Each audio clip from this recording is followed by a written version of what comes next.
If you use technology as that difference in power, it's sometimes called cyberbullying. Cyberbullying, the use of technology as that difference in power. Writing mean things on somebody's Facebook wall, cracking into their MySpace account, camping out, and every time they try and join the game, we kill their character over and over and over and over and over and over and over and over and over. Now, by the way, I should mention this. Camping out is a legitimate strategy. Okay, camping out is a legitimate strategy. I don't have a problem with that. But it's like, it's too much. It's like, it's been 3 weeks. When do I get to join the game? When do I get to be in the game? I understand you're camping out, you keep on killing me, but it's been like 3 weeks. It's too much. It's that abuse of that difference in power. And I'm going to talk to the ladies here. Guys, you can listen in, but ladies, have you ever seen two BFFs, best friends forever? You know what I'm talking about? They walk alike, they talk alike, they act alike, they dress alike. I try on your makeup, you try on my makeup, I try on your clothes, you try on my clothes. We share shoes, maybe we even share passwords. Warning, warning, danger, danger, danger. You never share passwords. Have you ever seen one of these two BFFs, you know, best friends, and all of a sudden they have a war? You ever see when two girls all of a sudden have a war, and they go from being best friends to, boom, worst enemies? All right? Well, 6 months ago, when that BFF was in fact your BFF, you would share stuff. You would share with them makeup and clothes and hair, and maybe even share a password with them. Well, 6 months later, they're no longer your BFF anymore. Now they're your worst enemy. And they've got your Facebook password. They can go onto your account. They can pretend that they're you. They can write mean stuff to other people pretending that they're you. You never share passwords, even though they might be your BFF, because you might go from being best friends, boom, to worst enemies. Making sense? Let's move on. Last one. In smaller towns, I actually find this next type is the type I see most of. It's called relational bullying, aka also known as social aggression. This is that type of bullying. Do this or I won't be your friend. Do that or I won't be your friend. If you want to hang out with us, you can't hang out with those losers you used to hang out with. Wednesday is pink day. You don't wear pink. You don't get to sit with the cool kids. Gossiping, rumor spreading, manipulation, silent treatment. The relationship itself is the weapon of choice. Now I know this is an older movie, but how many of you have seen Mean Girls? Regina George, head of the class. Absolutely. Do this or I won't be your friend. Do that or I won't be your friend. Saying one thing to their face, another thing behind their back. Oh, I like your hair. You look really cute. And then she walks away and goes, oh, what a pig. The relationship itself is the weapon of choice. Now, interestingly enough, sometimes when I'm in presentations and I put this stuff on the screen, you know, I'll look around and I'll watch the audience and I'll see how people are acting. And sometimes I'll notice people are looking down, or they're not making eye contact with me, or they're somehow avoiding looking at me. And I'm like, why won't they look at me? Why aren't they making eye contact with me? And I assume for some students it's because they're like, that's me. I've been a bully. I've done some of those things. I've been a physical bully. Ooh, check. Ooh, verbal bully. Ooh, check. Ooh, cyber bully. Check. Ooh, relational. I've done them all. I've been them all. And for some people, I imagine that they noticed themselves up there. They didn't think of themselves as bullies, but all of a sudden they realized, I might have been a bully. If you notice yourself up there and you realize, oh my gosh, I thought I was funny, I thought I was joking around, it turns out that I'm a bully. I want you to forgive yourself. And I'm not joking here, I really want you to forgive yourself. Look, you're in high school, you're definitely older, you're definitely wiser, but we're still learning. And if you've been a bully in the past, if you realize, I've done some of this stuff, I want you to forgive yourself. I really mean it, forgive yourself. You can never bully again. Mike has been here, you now know better, but if you made a mistake in the past, absolutely forgive yourself. Let yourself off the hook, just can never do it again. Making sense? Well, like I said, I travel around to lots of different schools, and I go into the hallway all the time. I listen, I watch what's going on, and sometimes I'll hear people in the hallway, and they're like, well, wait a second, I was just kidding, I was just fooling around, I was just joking. If you want to touch an old dinosaur, you get that's the way we roll around here, you know? And you know what? I actually agree with those people to a certain extent. It's true. Playful teasing is a part of friendship. Friends tease each other. That's different than hurtful taunting. Do any of you have an aunt or an uncle or someone in your family who plays with you in a teasing sort of way? Anybody have it? Do any of you have an aunt or an uncle who goes too far with the teasing and stops being playful teasing and becomes hurtful taunting? It's true. There's a difference between playful teasing. Playful teasing is okay. Sometimes teachers don't like playful teasing at school because they're concerned playful teasing will become hurtful taunting. And I understand that. But I acknowledge, look, friends tease each other. Playful teasing is different than hurtful taunting. When it's playful teasing, I can make fun of you, you can make fun of me, I make fun of your big Dumbo ears, you make fun of my large banana nose. All right, it goes back and forth. The idea goes back and forth. When it's playful teasing, everyone's dignity is maintained. I don't make fun of your mother's mental illness. I'm not making fun of your father's alcoholism. It's supposed to be funny. It's supposed to get a laugh. It's supposed to be clever. I'm trying to make a joke. It's supposed to be funny. And if I say to you something like, hey, do me a favor, look, you're making fun of my big banana nose too much. Enough of making fun of my big banana nose. Enough already. Stop it. When it's playful teasing, you actually listen to me. You stop making fun of my big banana nose when I ask you to. When it's hurtful taunting, though, this is a whole other thing. It's intended to cause harm. You know exactly what you're saying. You're using words like they're a knife. You're like sticking it in and twisting it all around. That's a terrible image, isn't it?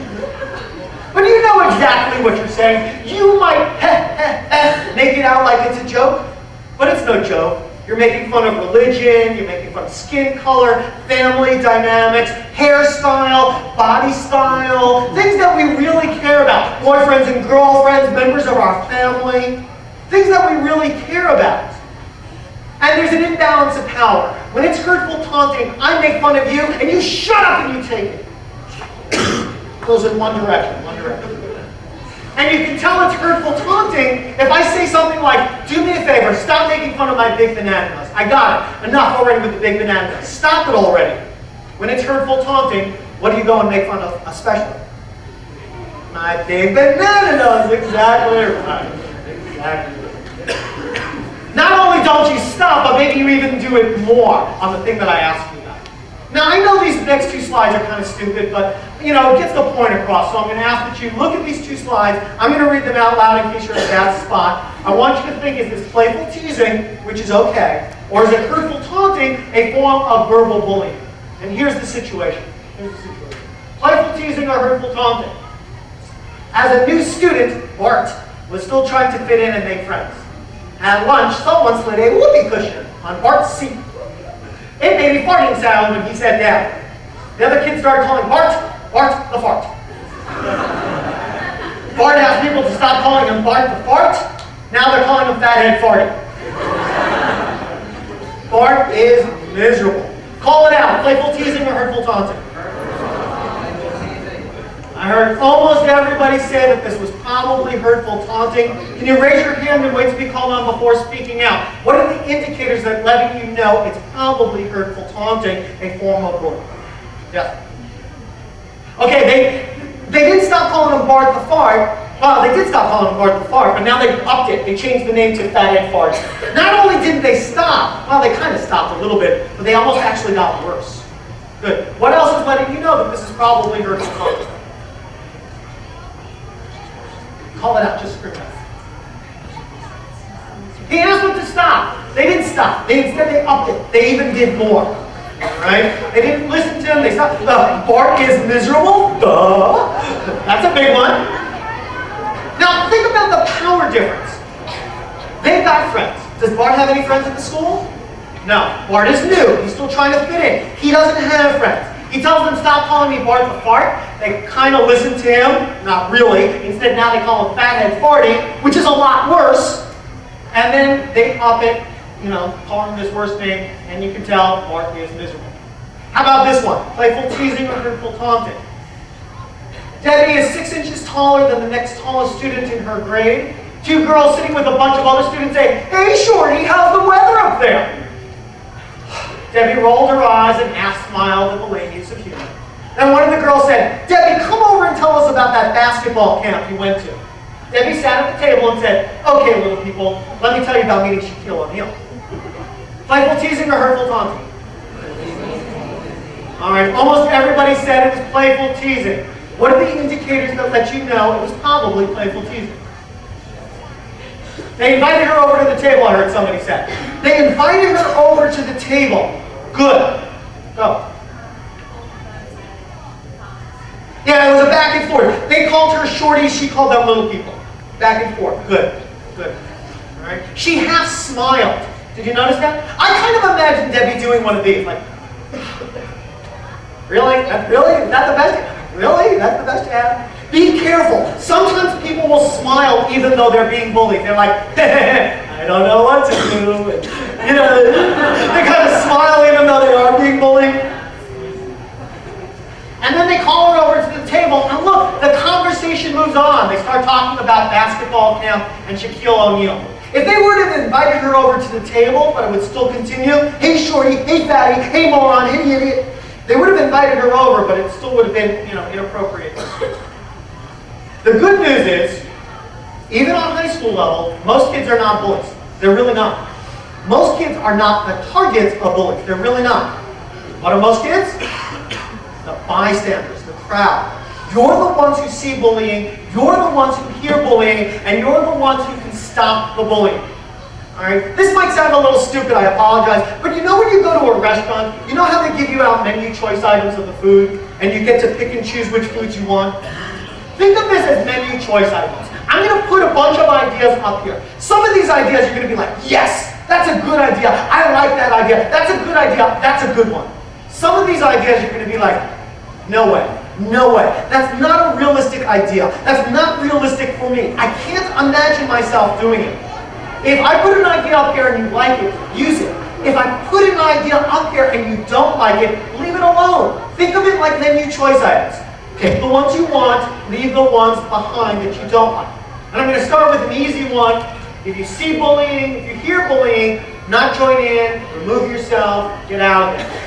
You remember when you were like middle school or elementary school? Remember when you were like out on recess in middle school or elementary school? And you'd be out on recess and you'd be like, well, I'm bored, nothing much happening out here. And maybe you see some bullying going on over there and like, I'm not going to join in on the bullying, but I'm bored. I'm going to go over and watch the show. And so you walk over to watch the show. You're not joining in on the bullying, you just want to watch the show. And one of the teachers or the principal comes over and like, all of you are in trouble. All of you come to my office. And you're like, what? I didn't even do anything. And they're like, well, you were there, so you get in trouble too. That ever happened to anybody? It used to happen to me all the time. I was in the wrong place at the wrong time. If you see bullying, if you hear bullying, don't join in, remove yourself, get yourself out of there. Get yourself out of the way. Don't be nearby. Now, I've got to tell you, I would much rather you tell the bullies to stop. I want to be honest with you. I'd rather you speak up and tell the bullies to stop. But I'm also realistic. I know it's sometimes hard to tell the bullies to stop, especially if they're like our friends. You know what I'm talking about? They're our friends. I like the bullies, but I'm a little afraid the bullies might start bullying me. If you're afraid that, by the way, your friends are going to start bullying you, you might want to start looking around for some new friends. Make sense?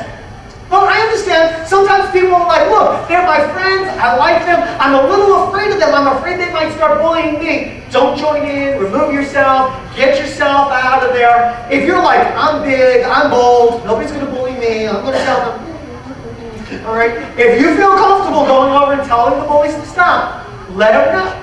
And look, I come from Vermont. I'm old, you're young. I know there's a difference between us. Find the words that work for you. Tell them, knock it off. Don't do that. I don't like it. No more. Not around me. No bullying. Not on this bus. Stop it. Knock it off. If you're the right person, you just look at the person.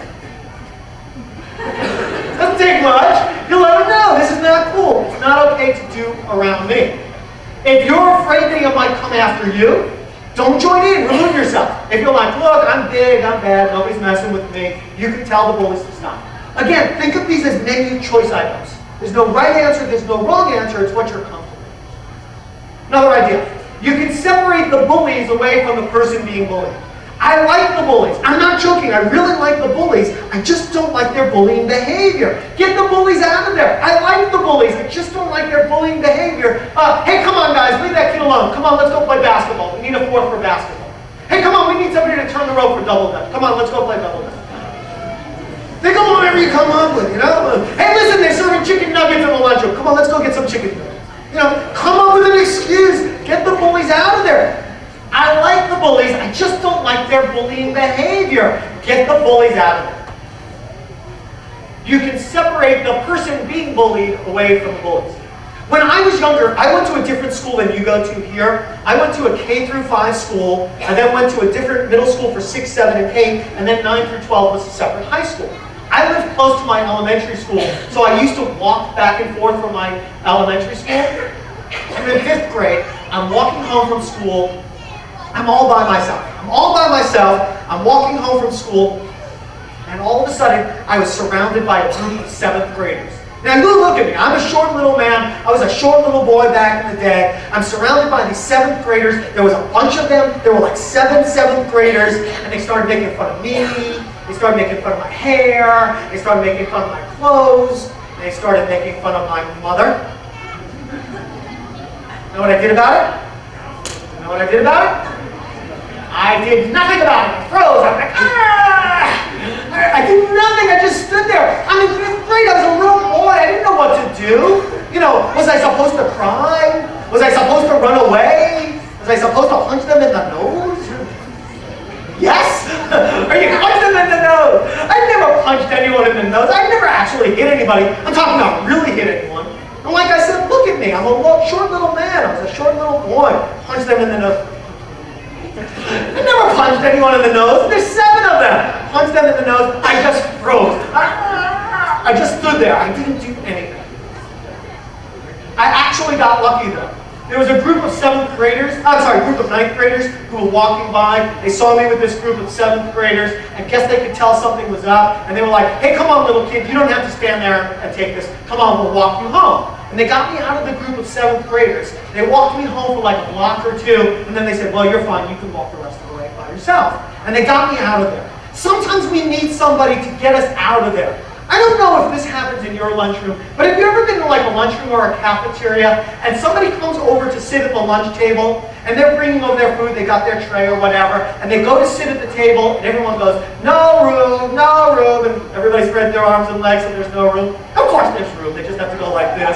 You know, no room, and this poor girl and this poor guy just, I don't know what to do. And they just stand there with their tray.